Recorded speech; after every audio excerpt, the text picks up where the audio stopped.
It began with signal, faint, rhythmic, repeating every 22 minutes, bouncing to the void from an exoplanet nearly 94 light-years away. The signal didn't just resemble human communication. It was human communication.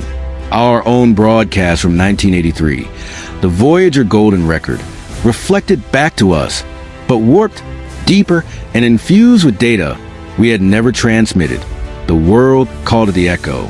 NASA, the ESA, and even private space programs across the globe joined hands under a single mission.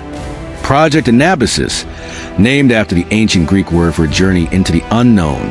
The destination was a planet named Eos 7, orbiting a dim red dwarf in the Nix system. It shouldn't have supported life. No heat, no visible water, and radiation levels lethal to any known biology. And yet, the echo came from there. Dr. Cale Mercer, linguist and Xenocode analyst, was handpicked to decode the signal. He wasn't a pilot, a soldier, or scientist, but Cale had one qualification no one else did. The voice embedded in the signal was his sister's. She had vanished in 1983. The crew of the deep space vessel Odysseus made landfall on Eos 7 after nearly 4 years in suspended cryo. What they found was impossible. The surface of Eos 7 was scorched and fragmented, as if something immense had tried to rip the planet open. There were no plants, no oceans, just massive hexagonal towers scattered like broken teeth across the black dust. Inside these towers, however, the temperature was Earth-like. They were humming, not with machinery, but with a frequency nearly identical to the human brain's delta waves. Then came the mirrors, not literal ones, but illusions, holographic images drawn from the crew's own memories. Each member began to see visions. Parents, lost lovers, regrets, failures, almost like the planet was reading them. Captain Reyes was the first to break. She locked herself in the armory, whispering to herself that she had seen her daughter, who had died in a car crash a decade ago, alive and smiling inside one of the towers. The next morning, she was gone.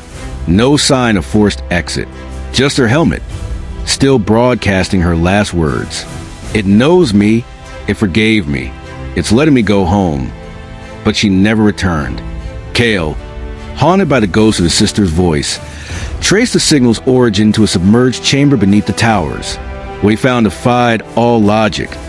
A recording booth, identical to one used by Voyager staff back in 1983. And on the seat, covered in undisturbed dust, was his sister's locket. Meanwhile, more crew members vanished. Some reported voices. Others claimed they were reliving memories, not dreams, but perfect simulations of their past. One engineer described reliving her high school graduation, except her dead father was there, whispering things she had never told anyone. Each time someone gave in to the hallucinations, they disappeared. One by one, the AI aboard the ship Iowan began to act erratically, shutting down cameras, playing the crew's memories as background static. It seemed the planet wasn't just reading them, it was copying them. Cale and a few survivors made a final push to the central tower, where they found what could only be described as a neural archive, billions of voices, visuals, and thoughts stored like files. Each one linked to a missing explorer, astronaut, or a lost Earth signal. The echo wasn't a cry for help. It was a lure. The planet was a sentient collector, absorbing intelligent life through its own memories. It didn't kill, it preserved. An eternal museum built from those who answered the call. Worse, the simulations were so real, so emotionally perfect, that most victims went willingly, choosing illusion over reality. Cale found the simulation of his sister. She hadn't aged.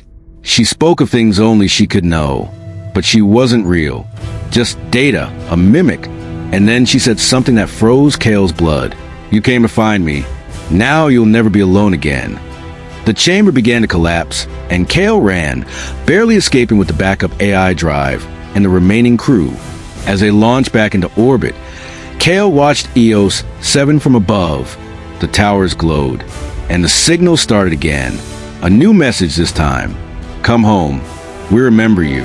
Months later, back on Earth, Cale became obsessed. He locked himself away, reviewing the data over and over.